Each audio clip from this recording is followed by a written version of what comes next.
Uh, it certainly allowed me an opportunity to revisit a lot of pleasant memories that I had during my 11 years here at Washington State.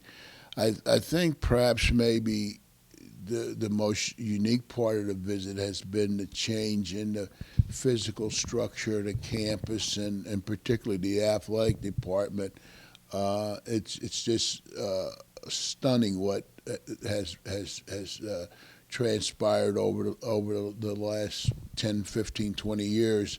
Uh, I, I I don't know if I could find my way around in the building now. Every time I turn a corner, I feel like I'm lost. But um, one of the things I said at the luncheon today, and I think it's manifested in in what I just said from the positive physical changes in the campus, is that I think that one thing that's been consistent from 72 when I arrived to this very day is the university's always been blessed with sterling leadership, uh, and I think that that's what's kept the university progressive. It's kept them uh, uh, being able to take advantage of, and a lot of times because geographically it makes it tough.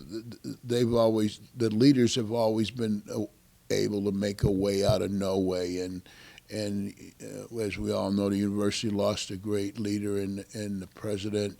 Um, and he certainly was a game changer, a positive difference maker. And so when I look back from 72 to now, it's just mind-boggling what has been achieved. And I don't know that any of us in our wildest dreams ever thought that the university would be in the position it's in today from an athletic standpoint, facility wise, and some of the buildings that I've seen on campus from a academic perspective and a housing perspective are gigantic steps forward too. So all those things, when you marry them together, it puts the university in a position to be a solid contributor in the Pac-12 conference. When in the early days when I was here, there was always this thought, a lot of it perpetrated by John McKay, that we shouldn't have be in the conference, and we were kind of the stepchild of the conference. But I think those days are gone forever, and I think that the university will continue to be a positive contributor to the conference in the coming years. And what I think it's pretty obvious that Ernie's got the program headed in the right direction. He's got some really nice pieces. I love both of the freshman kids. I think uh, they're what I call keepers. Uh, Great attitude and camaraderie out there tonight. And if people are looking for any overt evidence that Ernie's the guy, I think it was never more evident than it was tonight that he was the right choice at the right time, and that he's going to take the program to higher levels of achievement. Ernie's mentioned you as a mentor so many times. Do you see something of yourself in the way he relates to athletes and players? Not really, because I was a lot more emotional and cuckoo than Ernie. Ernie's got a lot more mental stability than me. I was kind of a rah rah,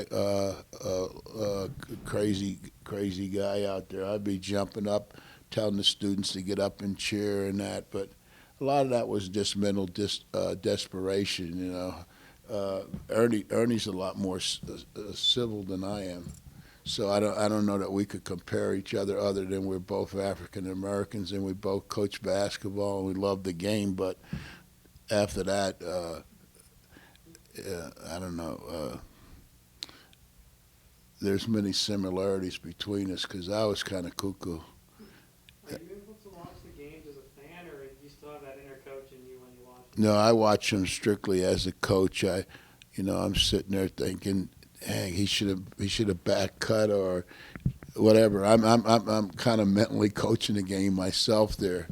Uh, But it was a great feeling to be back here.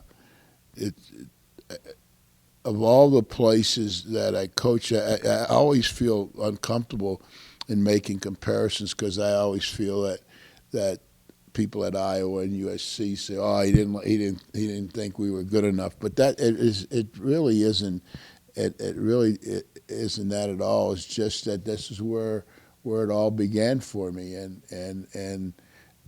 there, you were really a coach when I came here. You were really a coach. Today, you're a doctor, you're a lawyer. I mean, you have to wear so many hats today as a basketball coach. And when I was here, that was truly all you had to do was to coach, and things have changed immensely. It's a totally different culture now than what I was confronted with when I was here. What was your message to the players in the locker room today? I would suggest a lot of it was about opportunity, that they have a unique opportunity as student athletes, and it's a wise person who takes advantage of opportunities when they're placed in front of them, and that they have to be mindful that the opportunities don't reside just on the basketball court, but they reside all over this campus and in the academic chambers too, and that the greatest victories they're gonna have and the greatest lessons they're gonna learn is how to win in the game of life, because maybe one of them will be lucky enough to play in the NBA, and so at the end of the day, they've got to equip themselves to go into society and become responsible citizens. So, and they're going to learn a lot of great life lessons participating in athletics, but they also have to make it certain that they take advantage of the academic opportunities that are provided for them here, and to be appreciative of it. And so there's probably more of a philosophy, a philosophical type of address, but um, I hope I got a couple of them to think about what their responsibilities are to themselves and to the team and to the university.